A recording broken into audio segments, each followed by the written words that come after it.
En ces temps-là, après avoir guéri le paralysé un jour de sabbat, Jésus déclara aux Juifs, Mon Père est toujours à l'œuvre, et moi aussi, je suis à l'œuvre.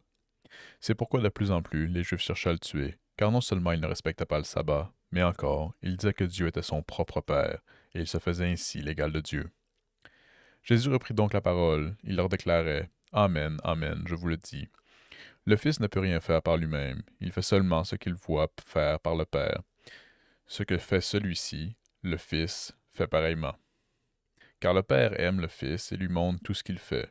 Il lui montrera des œuvres plus grandes encore, si bien que vous serez dans l'étonnement.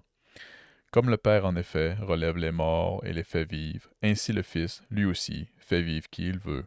Car le Père ne juge personne. Il a donné au Fils tout pouvoir pour juger, ainsi que pour tous, honore le Fils comme ils honorent le Père. Celui qui ne rend pas honneur au Fils ne rend pas non plus honneur au Père qui l'a envoyé.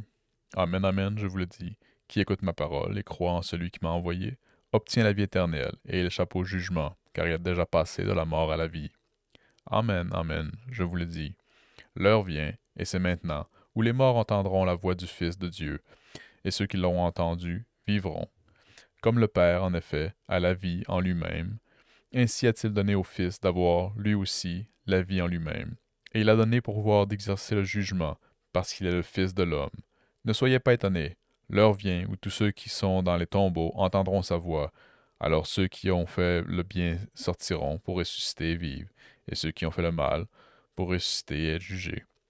Moi, je ne peux rien faire de moi-même. Je rends mon jugement d'après ce que j'entends, et mon jugement est juste, parce que je ne cherche pas à faire ma volonté, mais la volonté de celui qui m'a envoyé.